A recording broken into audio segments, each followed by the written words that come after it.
Je veux vous parler aujourd'hui d'une lumière cachée sous la simplicité d'un conte. Dans le tumulte des années 1970, une époque fiévreuse où les foules cherchaient de nouveaux soleils, un petit livre a surgi comme une comète silencieuse. Ce texte est le refuge des chercheurs de vérité, le talisman secret des athlètes solitaires, l'élan le plus subversif de son temps. L'écrivain Richard Bach a déposé la foudre entre ces quelques pages, en nous laissant la simple histoire d'un oiseau entêté. Cet oiseau porte un nom qui sonne comme un appel au large. Il s'appelle Jonathan Livingstone. Il est né avec des plumes semblables à toutes les autres plumes. Il a vu le jour sur la même plage que la grande masse aveugle de ses frères. Mais là où le troupeau fixe la boue pour trouver la pitance, ses yeux à lui sont aimantés par la lumière du zénith. Richard Bach le fait entrer dans nos vies par des mots qui se posent sur le cœur comme une évidence éternelle. Pour la plupart des goélands, ce n'est pas voler qui importe, mais manger. Pour ce goéland-ci, pourtant, l'important n'était pas de manger, mais de voler. Je vous invite à prêter l'oreille au vent qui porte ses ailes. Nous allons épouser la trajectoire de cette âme vibrante, à travers les 4 orbes de son existence. Nous pénétrons d'abord le froid de l'exil et du rejet, cette morsure réservée à ceux qui refusent de se plier au murmure de la masse. Nous monterons ensuite vers les cimes claires de l'éveil, là où l'esprit dissout les limites de la chair pour épouser une conscience supérieure. Nous nous reposerons dans la grâce du lien sacré, ce paradoxe mystérieux qui unit le maître silencieux aux disciples en quête. Et nous observerons enfin, le cœur tremblant, le crépuscule des certitudes, ce danger tragique qui guette toute vérité pure lorsqu'elle accepte de se figer dans la cage dorée des religions institutionnalisées.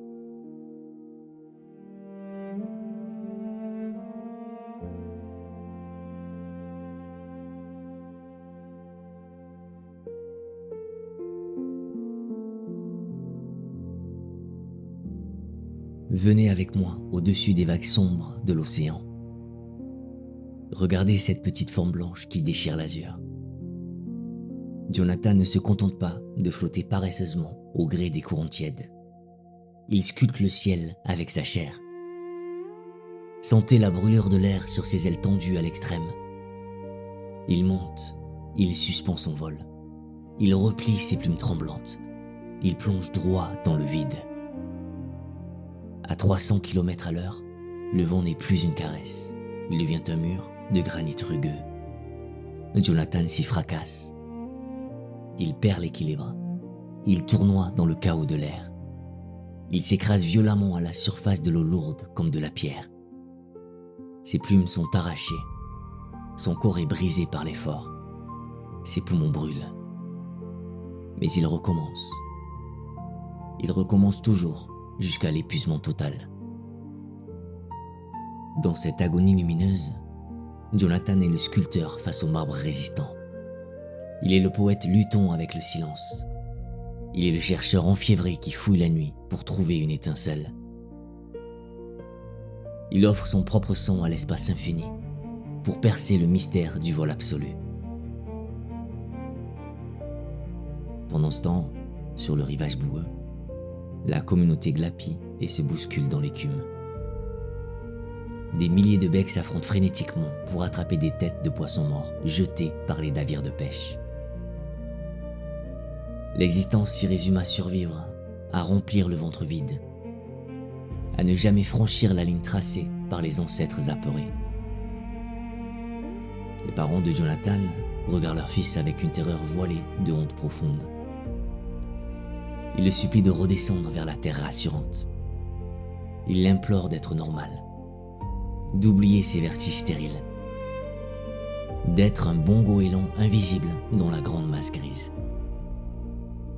La normalité est une couverture chaude, mes amis, mais elle étouffe lentement l'âme qui a osé goûter aux étoiles. Jonathan essaie sincèrement. Il se force à picorer les restes avec les autres, au milieu des cris discordants. Mais la médiocrité a le goût amer de la cendre dans son bec. Le ciel l'appelle. Le vent réclame son nom sacré. Puis vient l'heure glaciale que connaissent tous les porteurs de lumière. La communauté forme un grand cercle de plumes raides et de regards vides de pitié. Le conseil est réuni solennellement. Jonathan est convoqué au centre de l'arène, là où l'on place ceux qui ont osé briser l'hypnose collective pour réveiller les dormeurs. Il n'y a pas de dialogue. Il n'y a qu'une sentence implacable qui tombe comme une pierre sur la nuque. Il a trahi la dignité de la famille. Il a violé les traditions millénaires. Il est un danger pour les autres parce qu'il rêve beaucoup trop haut. Le grand ancien prononce le mot qui exclut et qui marque au fer rouge. Hors la loi. Banni aux confins du monde. Exilé à jamais aux falaises lointaines. On pourrait croire que Jonathan pleure sa tribu perdue. On pourrait croire que l'aiguillon du rejet déchire son cœur tendre. Mais la véritable tragédie se cache ailleurs, dans un silence beaucoup plus lourd. Jonathan ne pleure pas son exil solitaire, il pleure leur aveuglement profond. Il souffre de voir ses frères refuser d'ouvrir les yeux sur la beauté étincelante qu'il a enfin découverte. Il voudrait leur offrir le ciel entier. Il voudrait leur donner la joie pure de la vitesse parfaite. Mais il préfère se battre misérablement pour des miettes gâtées. Richard Bach a posé des mots définitifs sur cette misère volontaire, en nous confiant que Jonathan découvrit que l'ennui, la peur et la colère sont les raisons pour lesquelles la vie d'un goéland est si brève. L'étroitesse d'esprit est le vrai tombeau des vivants. Elle consume l'essence des jours, bien avant que le corps physique ne retourne à la poussière. Jonathan part sans se retourner. Il s'envole seul vers les rochers escarpés des falaises lointaines.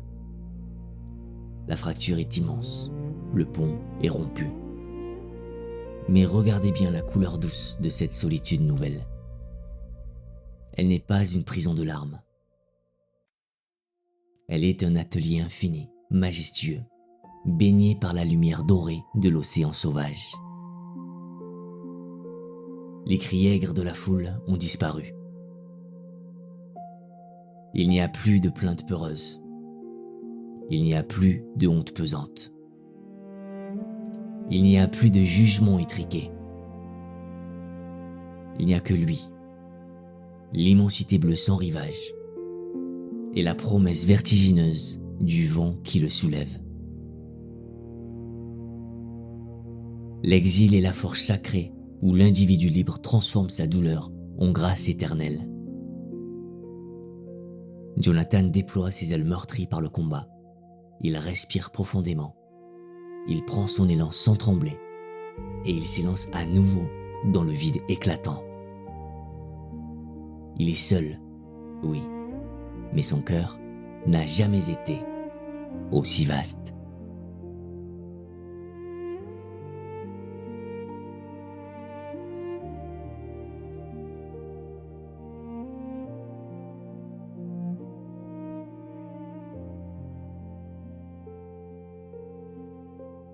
Il y a un instant mystérieux dans toute quête absolue, mes amis, où le corps épuisé ne peut plus suivre l'élan du cœur. La chair cède doucement. Elle s'efface comme une brume au matin, pour laisser passer la lumière nue. Ce passage secret que les hommes appellent la mort avec tremblement n'est pour Jonathan qu'une simple traversée. Un glissement silencieux vers un autre rivage de l'être. Sentez la texture nouvelle de cet air céleste. Le ciel change de couleur. Les nuages prennent la consistance de la nacre. La clarté devient une caresse qui nourrit l'âme. Et l'esprit s'aiguise comme un cristal pur. Ce nouveau monde n'est pas un paradis de repos éternel. Ce n'est pas un jardin endormi où les êtres s'amollissent dans la béatitude et la paresse. C'est une dimension de lumière vibrante, une école infinie pour ceux qui ont soif d'apprendre encore. Jonathan y découvre des frères qui partagent sa ferveur. Des goélands silencieux qui aiment le vol pour sa beauté parfaite, et non pour le gain d'une journée. C'est dans ce royaume de clarté qu'il rencontre Chiang.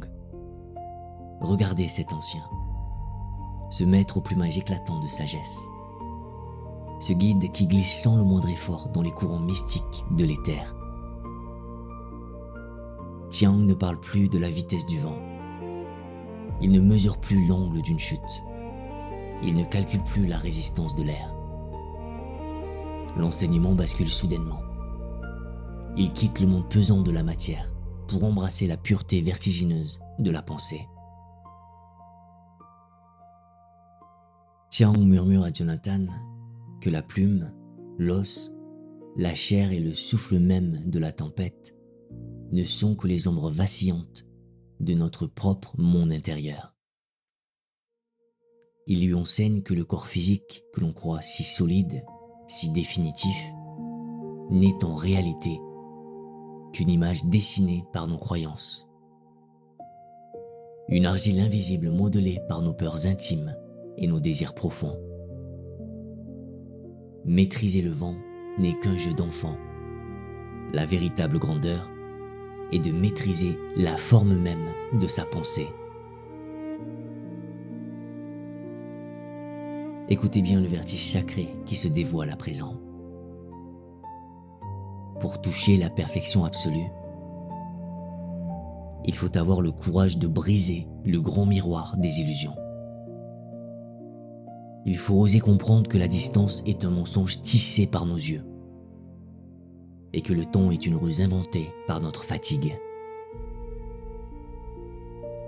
Chiang enseigne à l'élève attentif que l'on peut traverser l'univers en une seule fraction de seconde.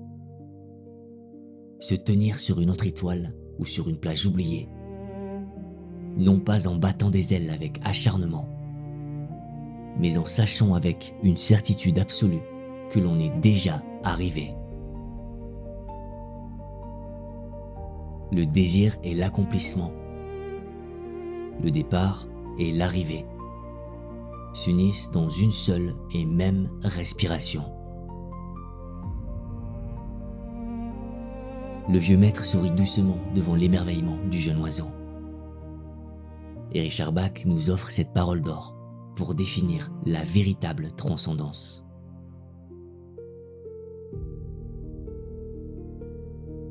Le ciel, ce n'est pas un lieu et ce n'est pas une époque. Le ciel, c'est d'être parfait.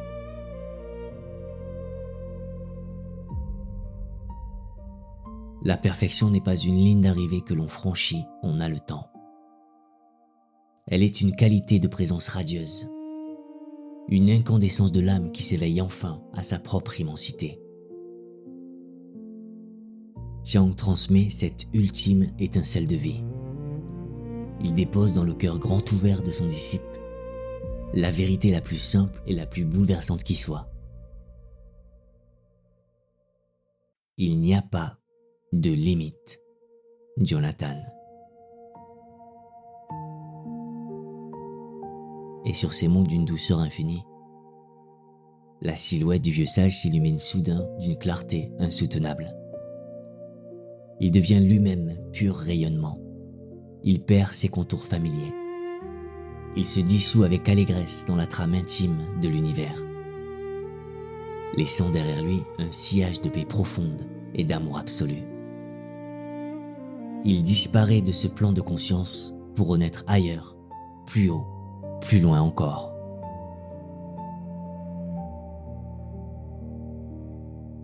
Jonathan reste seul dans cet espace infini, baigné par la grâce de l'instant suspendu. Il baisse les yeux sur ses propres ailes. Il contemple cette forme blanche qu'il a tant martyrisée, qu'il a tant aimée. Et un frisson libérateur l'envahit doucement.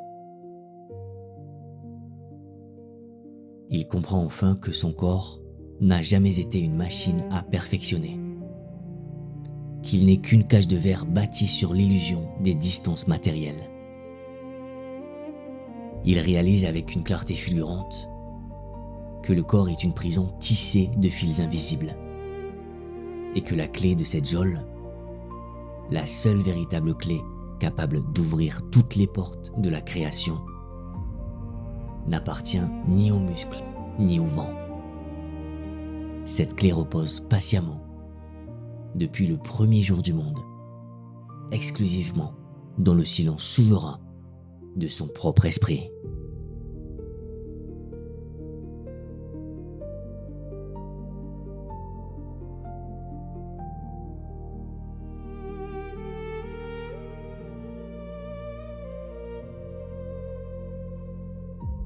Il est une loi secrète de l'âme, mes amis, qui veut que la lumière pure ne puisse jamais demeurer captive. Celui qui touche au sommet de la grâce ressent bientôt une soif nouvelle, une faim d'amour qui le pousse à redescendre vers la vallée des ombres. Jonathan quitte les terres radieux par simple compassion. Il plonge vers la terre lourde. Il retrouve l'air chargé de sel et de cris. Il cherche ceux qui pleurent en silence dans la nuit. Il trouve les exilés. Il rassemble autour de lui ces oiseaux meurtris, ces cœurs rebelles chassés par la foule. Et parmi eux se dresse le jeune et fougueux Fletcher Lind. Fletcher est les plumes ébouriffées par la colère. Il a le regard brûlant de ceux qui refusent de mourir à genoux.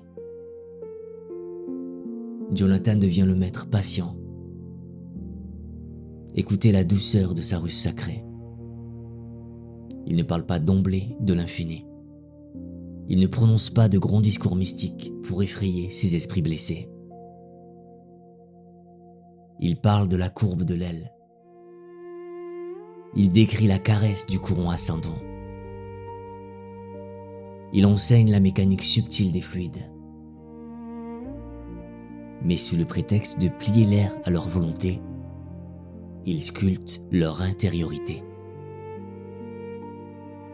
À travers chaque piquet vertigineux, à travers chaque tonneau dans le ciel bleu, il fait éclore la divinité endormie dans la poitrine de chaque oiseau. Il leur montre que la peur est une illusion vaine, que la chair obéit à la pensée, que la liberté est un royaume silencieux. Puis vient le temps des adieux, le grand départ de Jonathan vers d'autres aurores. Et le récit glisse vers une mélancolie que l'écrivain Richard Bach a pris soin de révéler dans l'ombre de l'année 2014. Observez ce long poison qui s'infiltre dans les cœurs à travers les siècles. Observez le basculement tragique de l'histoire des pèlerins. Les générations passent, le souvenir s'altère. La vérité vive se fige en une roche froide. L'expérience directe du vent disparaît. La sueur de l'effort s'efface. L'ivresse du vide est remplacée par le murmure stérile des rituels. Sur la plage, on ne vole plus. On bâtit des hôtels de galets. On dresse des statues aux ailes immobiles. On psalmodie le nom de Jonathan Livingstone. On baisse la tête. On tremble de ferveur. on vénère le ciel sans jamais oser s'y jeter. La libération originelle, vibrante et sauvage, se momifie dans les bandelettes d'une orthodoxie castatrice. Face à cette institutionnalisation mortifère, je vous rappelle le grand critère de vérité absolue posé jadis par l'oiseau de lumière.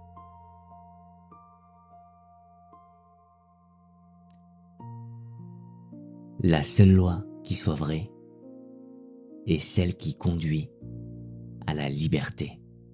Il n'y en a pas d'autre.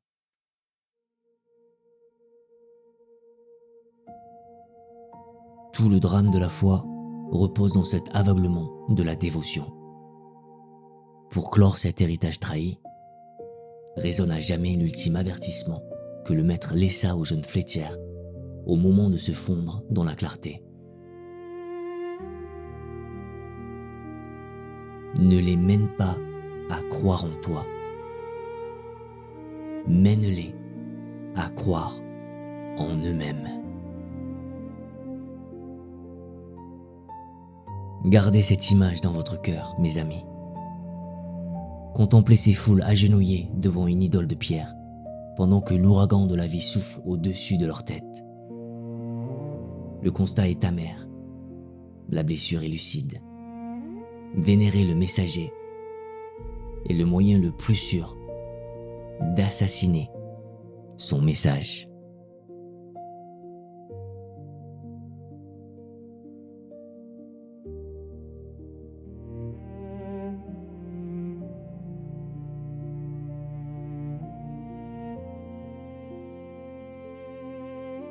Nous voici arrivés au terme de notre voyage, mes amis.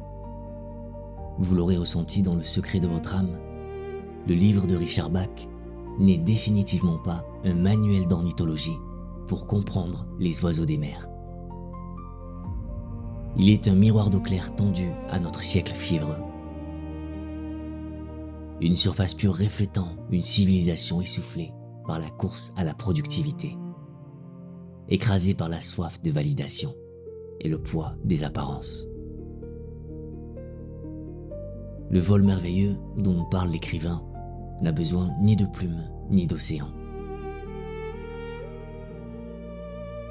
Ce vol est la couleur vibrante déposée sur la toile du peintre, la note suspendue du musicien, la prière silencieuse de l'artisan sur le bois poli, la recherche obstinée du savant dans la nuit.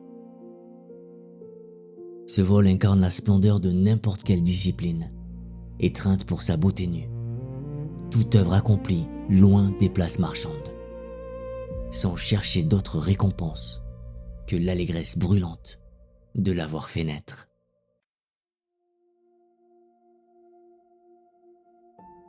Le temps a coulé doucement sur ce court récit sans en ternir l'éclat. Il a survécu aux révoltes éphémères de la contre-culture. Il a traversé les tempêtes pour s'offrir à nous aujourd'hui, comme un antidote intemporel contre l'uniformité de nos sociétés modernes. Dans un monde lourd qui nous somme de raboter nos désirs pour rentrer dans des moules étroits, la voix du goéland fend le brouillard de nos résignations. Elle s'adresse directement à votre esprit engourdi. Elle murmure à chacun de vous cette vérité indestructible.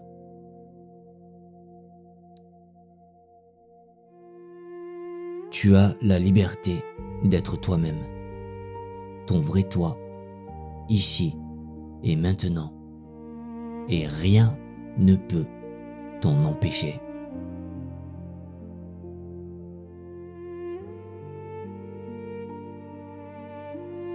Je me tourne vers vous dans le recueillement de cet instant. Écoutez simplement les battements lents de votre poitrine et interrogez vos silences. Quel est ce vol parfait que vous avez peu à peu cessé de pratiquer?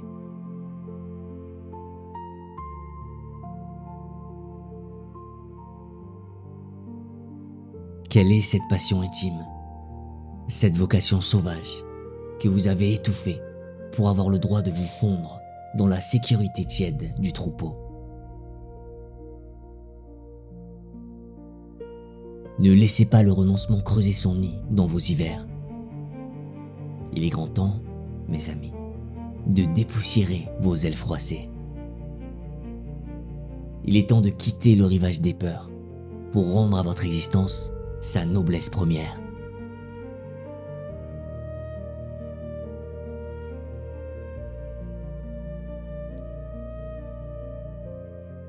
Je vous remercie avec une tendresse infinie d'avoir marché à mes côtés, d'avoir prêté votre souffle à ce chemin de crête. Allez en paix vers les aubes qui vous attendent. Demain matin, quand le soleil inondera vos rues affairées, prenez une seconde pour lever le visage. Regardez le ciel autrement. N'y cherchez plus un plafond lointain. Contemplez-y la toile immense de vos propres possibles.